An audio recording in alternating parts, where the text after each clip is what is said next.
Hello student, मैं Shivani super आपका welcome करती हूँ आपके अपने यूट्यूब चैनल एसएससी बुलेट पर। आज हम इस क्लास के अंदर क्लोज टेस्ट करने वाले हैं। जैसे कि आप बच्चे को मैंने बोला था कि आपको संडे स्पेशल के अंदर सीपीओ की क्लास मिलेगी, तो आज जो क्लास है वो स्पेशली फॉर सीपीओ है।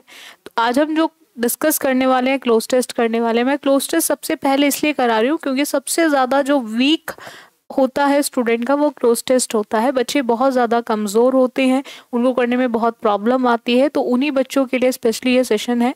जो भी बच्चे सीपीओ का एग्ज़ाम देना चाहते हैं उनके लिए रखी गई है। बाकी क्लोज टेस्ट तो हर एग्ज़ाम के अंदर आता है। आप सीजे का एग्ज़ाम दो, आप एमपीएस का दो, सीएचएसएल का दो, हर एग्ज़ाम के अंदर आपका क्लोज टेस्ट पूछा जाता है। तो आज की जो क्लास रहेगी इसके अंदर मैं आपको क्लोज टेस्ट कराऊंगी। क्लोज टेस्ट किस तरह से किया जाता है, ठीक है, किन ट्रिक्स को आपको यूज़ करना है क्लोज टेस्ट को करने के लिए, तो उसको सीखेंगे। अगर हम बात करें बच्चों क्लोज टेस्ट की, तो क्लोज टेस्ट एक आपका एक इनकम्प्लीट पैराग्राफ होता है, ब्लैंक फॉर्म में दिया गया पैराग्राफ।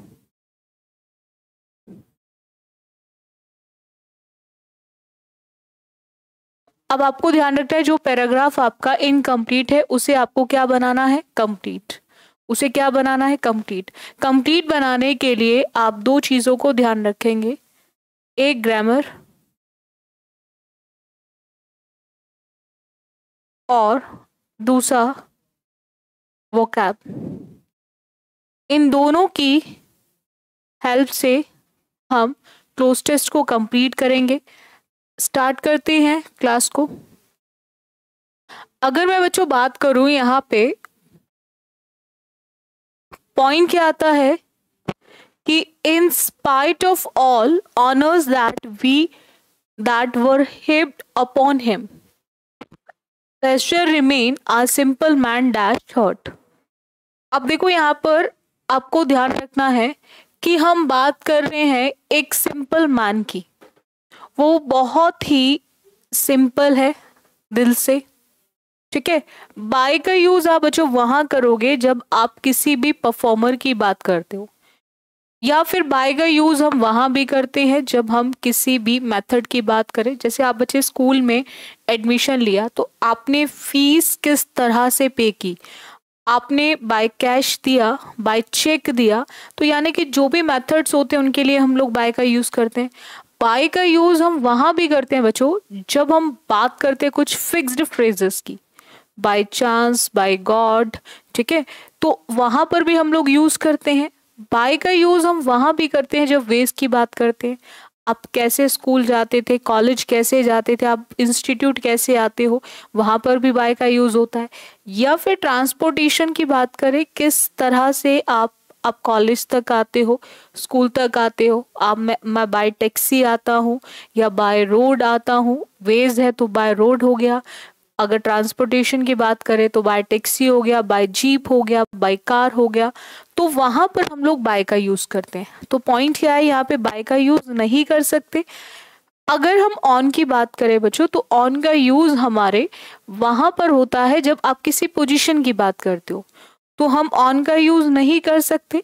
इनका यूज भी हम एक तो पोजीशन के केस में करते हैं, इनका यूज एक टाइम के केस में करते हैं, ठीक है, और एक यूज करते हैं कि आपने बहुत बार देखा होगा on the bottle, in the bottle. तो अगेन सेम चीज है, जब कोई चीज बॉटल के अंदर है, बट यहाँ पर हम हर्ट की बात करते हैं तो वो बहुत ही सिंपल है, किससे, दिल से। तो that is at will be the correct one. यहाँ पर जो हमारा यूज होगा वो क्या यूज होगा बच्चों, एट। चलेगा, नेक्स्ट आते हैं। अब उसने क्या बोला, perhaps the memories of his boyhood days when he dash the familiar scenes of his birth place. अब ड्रॉन आएगा, ड्रू आएगा, ड्रॉ आएगा या फिर ड्रॉज आएगा। अब बच्चे एक चीज हमेशा ध्यान रखेंगे कि पासेस या तो प्रेजेंट में चलेगा या फिर आपके पास्ट में चलेगा, बट ऐसा कभी नहीं होगा कि कुछ पार्ट तो प्रेजेंट में चल रहा है और कुछ पार्ट आपके पास्ट में चल रहा है। हमने यहाँ पे क्या देखा, वर हमें किसको बताता है, पास्ट को। वर हमें किसको बताता है, पास्ट को। तो हमें ये क्लियर हो गया कि हम यहाँ पर ही के बाद जो वर्ब लिखेंगे वो पास्ट फॉर्म में लिखेंगे। अगर मैं यहाँ पे ड्रॉ की बात करूँ, ड्रॉ मतलब वर्ब की फर्स्ट फॉर्म, और मैं ड्रॉ में एस देखूं तो वर्ब की फर्स्ट फॉर्म में एस और एस। अगर कभी भी बच्चों वर्ब की फर्स्ट फॉर्म मिलती है किसी भी हेल्पिंग वर्ब के बिना तो वो आपके प्रेजेंट को बताती है, और वर्ब में एस और एस भी किसको बताता है? प्रेजेंट को। तो प्रेजेंट के बेसिस पे ये दो ऑप्शन खत्म। ड्रॉन की बात करें तो ड्रॉन वर्ब की कौन सी फॉर्म है? Third form.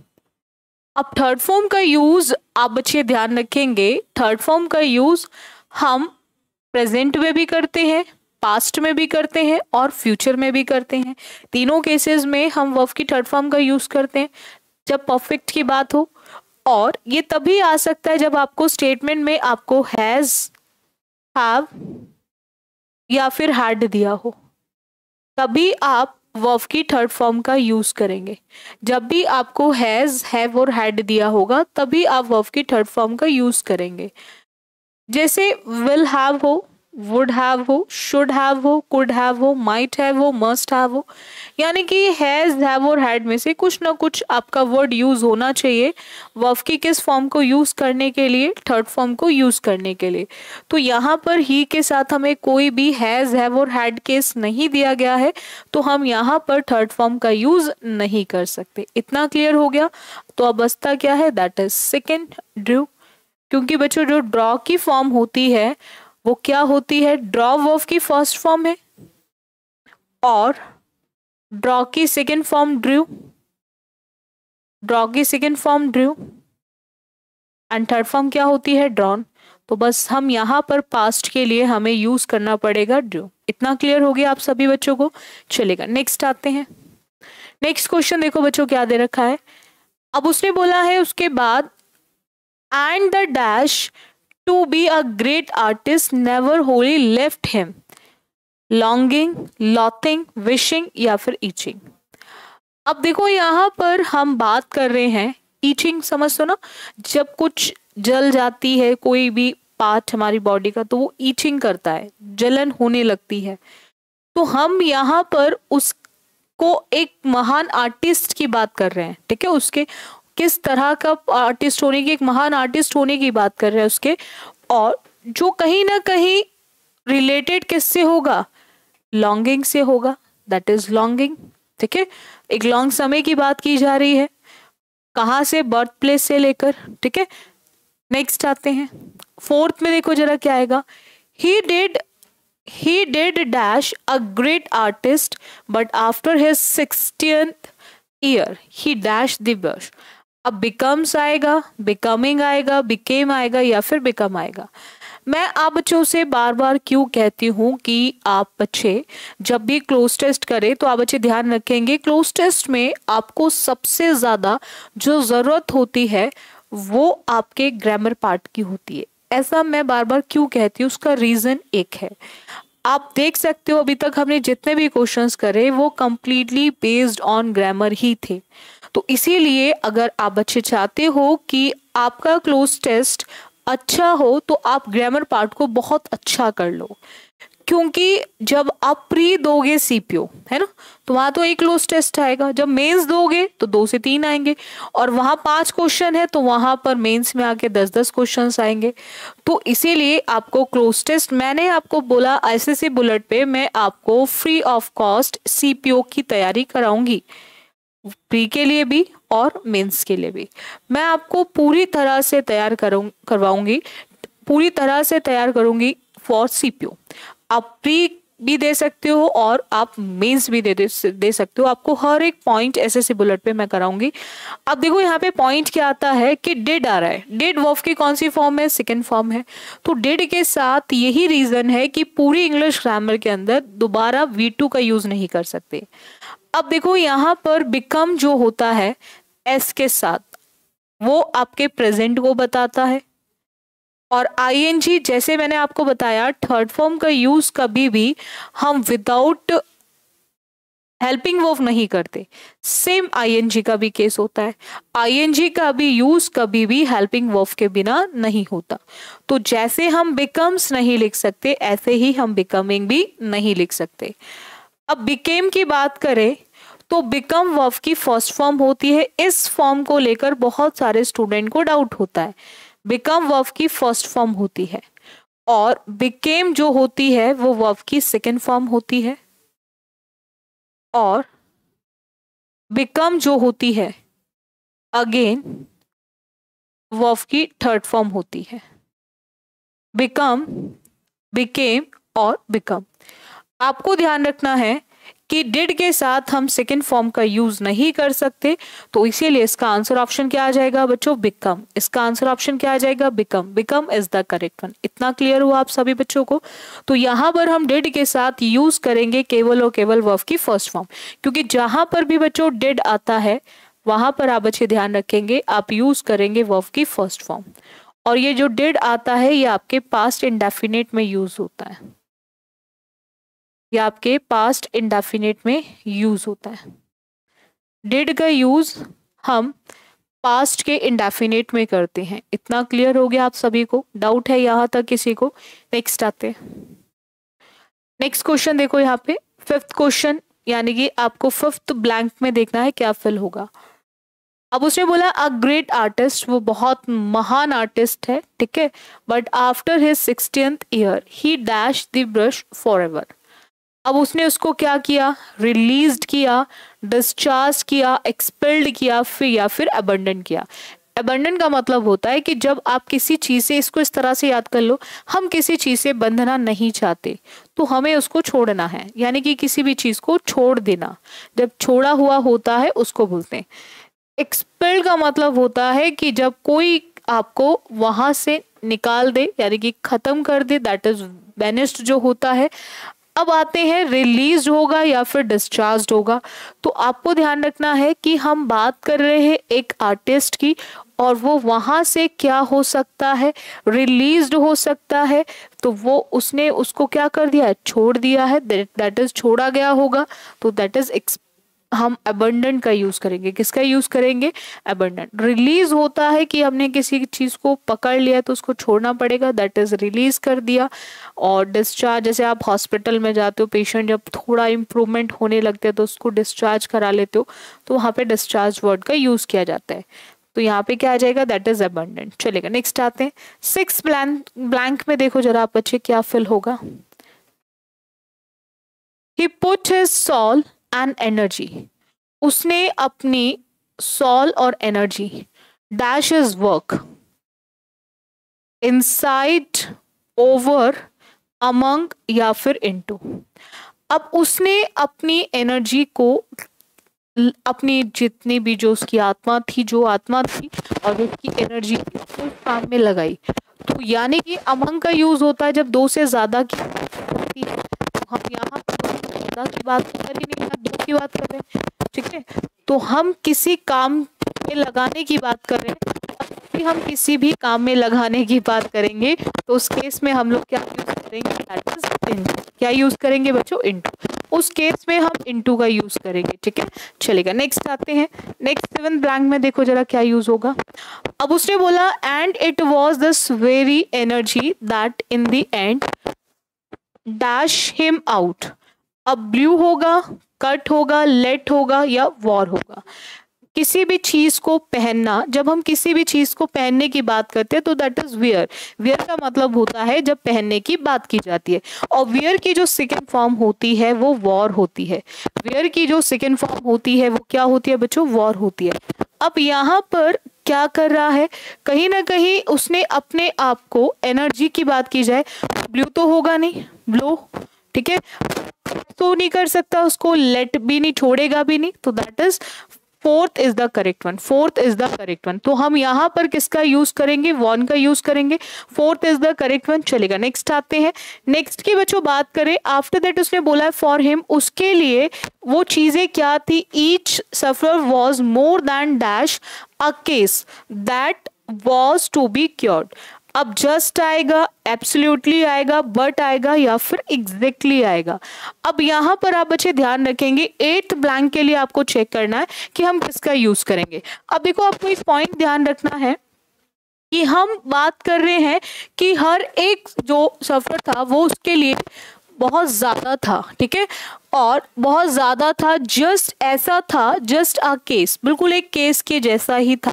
तो जस्ट अ केस के लिए हम लोग क्या यूज़ करेंगे, that is first is the correct, first is the correct. चलेगा, नेक्स्ट आते हैं, 9th देखिएगा। जो बोला he looked upon the dash against hydrophobia as a battle. बहुत सारे लोगों को डर होता है, किसी को बहुत ऊंचाई से डर होता है, किसी को पानी से डर होता है, किसी को रात जैसे अंधेरा हो जाता है उससे डर होता है, किसी को पढ़ने का डर होता है। तो ऐसे ही उसको भी क्या था, हाइड्रोफोबिया था। हाइड्रो का मतलब आप वाटर से लगा सकते हो, ठीक है। अब उसने क्या बोला, एज अ बैटल, बिल्कुल ऐसे था जैसे कि एक युद्ध की बात की जा रही है। अब looked upon the dash against, अब अगेंस्ट की बात की जा रही है, तो वहां पे क्या करेगा, फाइट करेगा। वहां पे क्या करेगा बच्चों, फाइट करेगा। तो यहाँ पर हमारा क्या हो जाएगा, दैट इज फाइट करेक्ट। आप इसको रिवोल्ट याद कर सकते हो, रिवोल्ट वहां करना पड़ता है, तो वहां होता है जहां दो लोग एक दूसरे के विरोधी होते हैं। तो जब आप किसी का विरोध कर रहे हो, किसी के अगेंस्ट हो, तो वहां पर आप लोग क्या यूज करेंगे, ठीक है। अब मुक्ति की बात करें, रिबेलियन अगेंस्ट लॉफुल अथॉरिटी होती है, दैट इज ड्यूटी।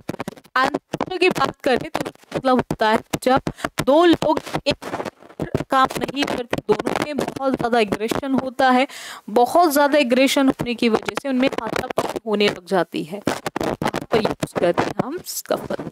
सो आपका that is fight, fight is. अब आपको चेक करना है कि 10th ब्लैंक हम लोग क्या यूज करेंगे। अब उसने बोला he was dash to win at any cost. अब आप भी एक बैटल फील्ड में उतरे हो, आप जितने भी बच्चे तैयारी कर रहे हो, आप सब बच्चे कि हम इंस्पेक्टर बने।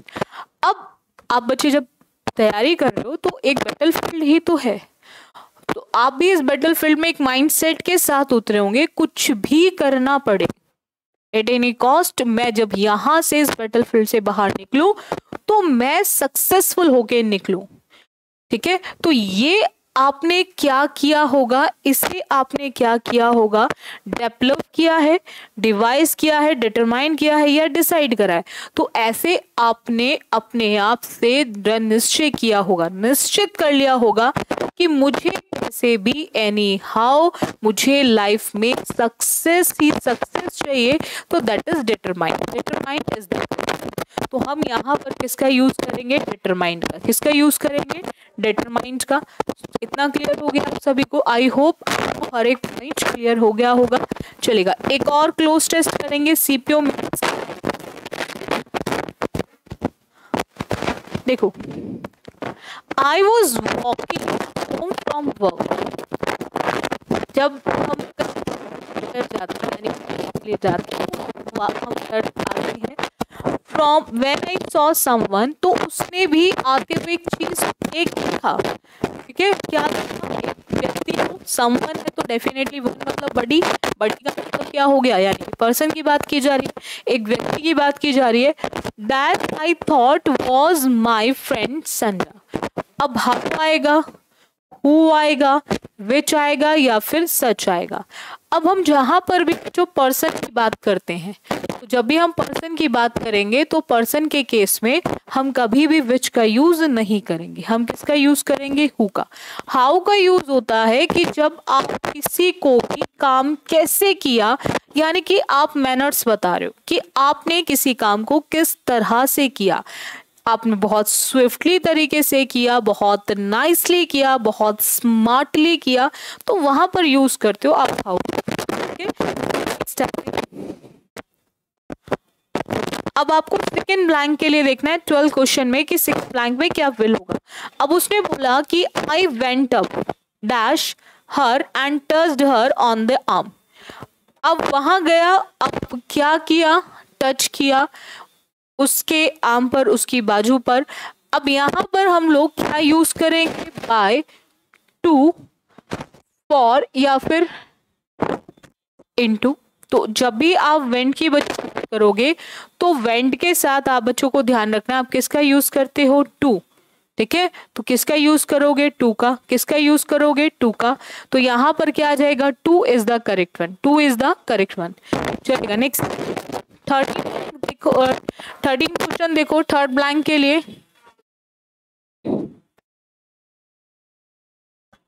अब 13 क्वेश्चन देखेंगे थर्ड ब्लैंक के लिए, आपको चेक करना है क्या यूज होगा। अब उसने बोला कि बच्चों dash when the women turn round, when the women turn round. अब बहुत ज़्यादा सरप्राइज्ड हुआ, ऐसे चीज़ें बहुत ज़्यादा स्मूथ थी, बहुत ज़्यादा ग्लैड था या फिर करेक्टली था। अब आपको ध्यान रखना है कि यहाँ पर जैसे ही ऐसा होता है, बहुत बार हमारे साथ भी ऐसा लाइफ में हो जाता है, हमें ऐसा लगता है कि हम इनको जानते हैं जब हम किसी को बैक साइड से देखते हैं और हम आवाज़ लगाने लग जाते हैं, और लेकिन जैसे ही वो टर्न करते हैं तो जैसे हम उनका फेस देखते हैं तो वो व्यक्ति नहीं होते जिनको हम सोच रहे थे, वो कोई और पर्सन निकलता है। तो ऐसे केस में हम क्या होंगे, सरप्राइज्ड ही होंगे। तो ऐसा ही उसके साथ भी हुआ बच्चों कि वो भी क्या हो गया, सरप्राइज्ड हो गया। ठीक है, क्यों, क्योंकि जो उसने सोचा था जो उसकी फ्रेंड है वो फ्रेंड थी ही नहीं, यानी कि वो पर्सन ही नहीं है। तो जब कोई वो पर्सन नहीं होगा जिसको सोचकर आपने उसको आवाज लगाई, उसको टच भी कर दिया, तो डेफिनेटली ऐसे केस में आप आश्चर्यचकित ही होंगे। तो that is first is the correct one. क्या हो जाएगा, first is the correct one. इतना क्लियर हो गया। चलेगा नेक्स्ट आते हैं 14 में, यानी कि फोर्थ ब्लैंक के लिए चेक करो क्या आएगा। अब dash all with by of या एट, तो ये आपकी एक फ्रेज है, बोलते हैं ना कि ये वो नहीं है, नॉट एट ऑल है ना, तो किसका यूज करते हैं हम, ऑल से पहले at all, not at all, at all. ठीक है, हम ऑल से पहले by all, with all, of all का यूज नहीं करते, दैट इज एट ऑल। चलेगा नेक्स्ट आते हैं। अब आपको चेक करना है फिफ्थ ब्लैंक के लिए क्या यूज करना है, फिफ्थ। अब उसने बोला I just said I am honest, कि मैंने ऐसा कहा। अब जब आपने किसी को टच कर दिया है और वो ना निकले, तो डेफिनेटली अब आपको एक्सप्लेन तो करना पड़ेगा, भाई आपने क्यों टच करा, क्या रीजन था टच करने का, जब आप मेरे को जानते नहीं हो। तो अब उस वैसा ही उसने भी उसको एक्सप्लेन करा कि मैं बहुत ईमानदार हूँ। हर फेस शॉक्ड मी, उसका फेस ने मुझे शॉक कर दिया। She dash me of a which from a children's. अब यहां पर हमें फिफ्थ ब्लैंक के लिए देखना है कि हम क्या यूज करेंगे। तो I dash you for a friend, I am just sad, I am sorry, कि मैंने कहा कि मुझे माफ कर दो, कि I dash you for a friend, मैंने ऐसा मिस्टेक किया, यानी मुझे मिस्टेक हो गई मेरे से, मिस जज कर लिया, रिकॉग्नाइज किया या डिस्टिंग्विश किया। तो आपको ध्यान रखना है कि आप यहाँ पर किसकी बात कर रहे हैं। आपने सॉरी बोला, क्यों सॉरी बोला, क्योंकि आपने क्या करा, ऐसा आपने मिस्टेक करी है। और जब हम कोई भी गलती करते हैं तो वहां पर हम लोग सॉरी बोलते हैं। ठीक है, गलती होती है तो हम बोलते हैं सॉरी, गलती के लिए हम मिस्टेक के लिए, तो मिस्टेक की जो सेकेंड फॉर्म होती है मिस्टोक, मिस्टेक की सेकेंड फॉर्म क्या होती है, मिस्टोक होती है, और थर्ड फॉर्म क्या होती है, मिस्टेकन होती है। तो यहाँ पे क्या आ जाएगा, मिस्टोक, क्योंकि हम बात कर रहे हैं पास्ट में, उसने टच पास्ट में किया, उसे पास्ट में ही फील हुआ, तो गलती भी उसकी पास्ट में ही हुई है, तो पास्ट में हम लोग क्या लिखेंगे, मिस्टोक। नेक्स्ट आते हैं सिक्स ब्लैंक के लिए देखना है 16 क्वेश्चन में कि आप स्नोड का यूज करोगे, स्केर्ड का यूज करोगे, स्काउल का यूज करोगे, स्टूप्ड का यूज करोगे। तो आपको ध्यान रखना है, स्नोड का मतलब होता है, बहुत सारे ऐसे लोग होते हैं जो रात को सोते हैं फिर खराटे लेते हैं, है ना, बहुत जोर जोर से, और खुद तो सो जाते हैं, लेकिन जो उनके साथ रहते हैं उनके लिए सोना बहुत मुश्किल हो जाता है, क्योंकि वो आवाजें जो होती हैं वो उनके कानों में गूंजने लगती हैं, है ना। और स्काउल का मतलब होता है कि कुछ ऐसे लोग होते हैं जो मुंह को सिकोड़ लेते हैं, जैसे आप कुछ बोलो बड़ा अजीब से एक्सप्रेशन से देते हैं, है ना, ऐसे टाइप के लोग होते हैं। और स्टूप की बात करें तो स्टूप का मतलब होता है कि जब जैसे स्टूल पड़ा हुआ है, इसको इस तरह से याद करो, स्टूल को उठाना है तो डेफिनेटली आपको झुकना पड़ेगा, दैट इज बेंट बोलते हैं, ठीक है। बेंड होना यानी कि झुकने की जब भी बात की जाएगी तो वहां पर हम स्टूल वर्ड का यूज करते हैं।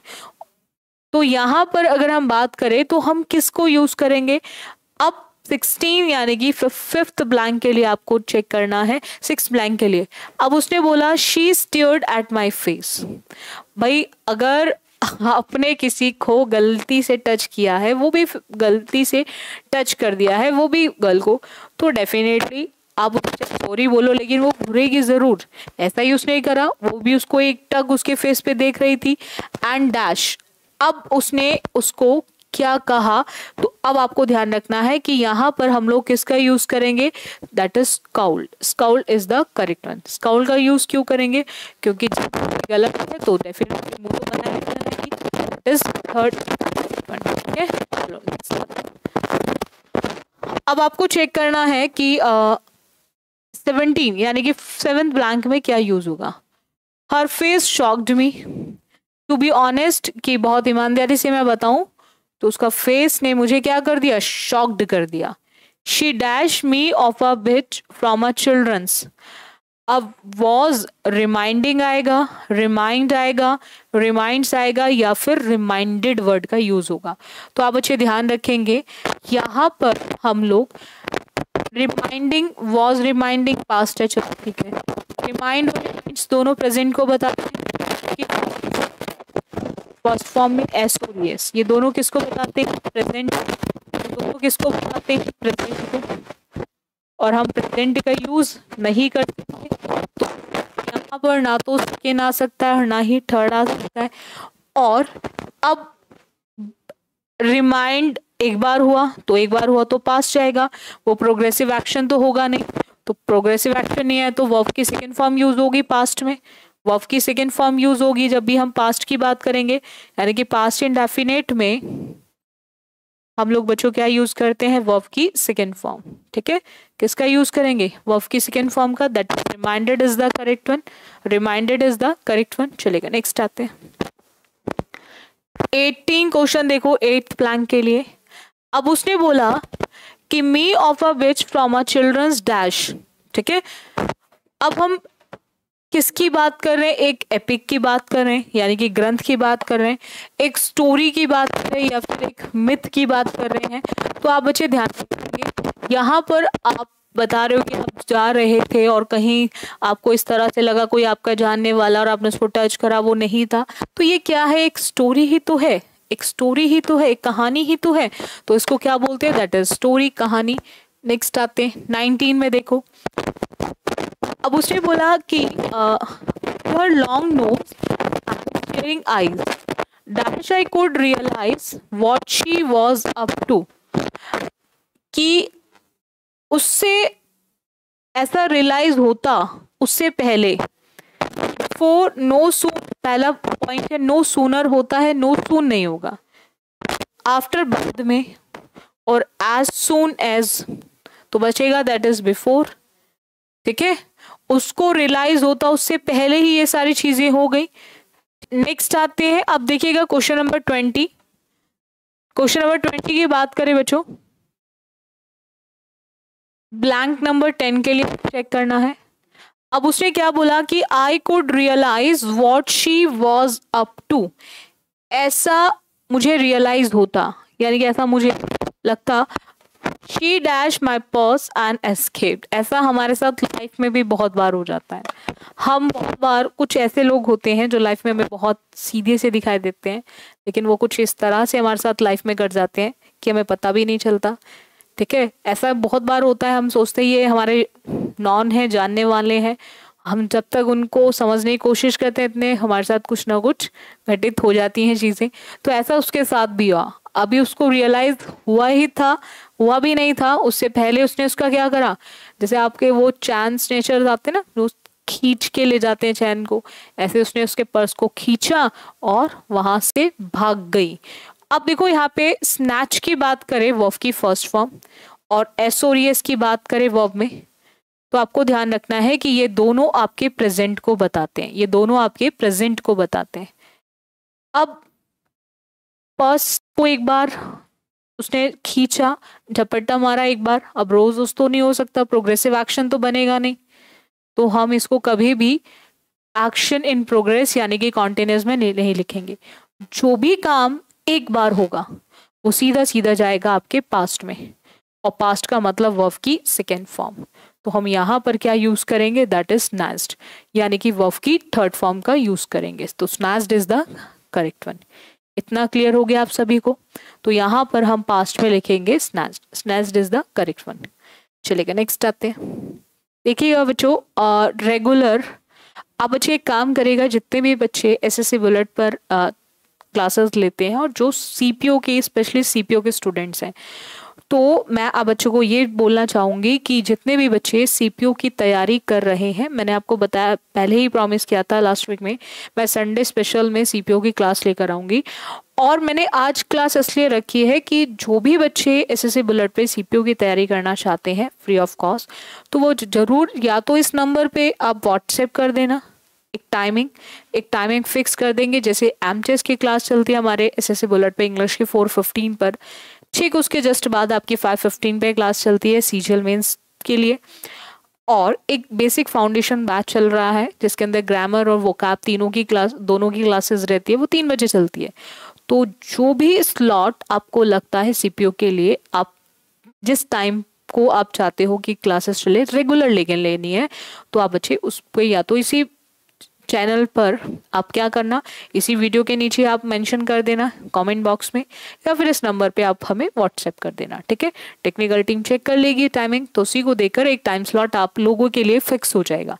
एमटीएस के लिए 4:15 हो गया है, सीजीएल मेंस के लिए 5:15 हो गया है, तो सीपीओ के लिए भी एक टाइम स्लॉट फिक्स कर देंगे, उसी पे आपको रेगुलर क्लासेस मिलती रहेंगी एसएससी बुलेट पे। मैं क्लासेस आपको प्री प्लस मेंस दोनों के लिए कराऊंगी, हर एक चीज, छोटे से छोटे पॉइंट्स को भी हम एक फिक्स सेशन के अंदर फिक्स कर देंगे किस टाइम में हम कराएंगे। चाहे आपका स्पॉट द एरर हो, एरर डिटेक्शन हो, चाहे आपका क्लोज टेस्ट हो, ठीक है, फिर आप पैसेज की बात करो, या फिर आप सिंपल से one word substitution, idiom phrases, synonym, antonym, हर एक से एक पॉइंट, हर एक चीज मैं आपको एसएससी बुलेट पे कराऊंगी, सीपीओ प्री के लिए भी और आपके मेंस के लिए भी, ठीक है। बस उसके लिए आपको क्या करना है, रेगुलर क्लासेस को लेना है। सेशंस अच्छे लगते हैं तो इसको लाइक और शेयर कर दिया करो आप सभी बच्चे। सो आज के लिए इतना रखें। So thank you student for the session, बाकी करते हैं हम नेक्स्ट क्लास में।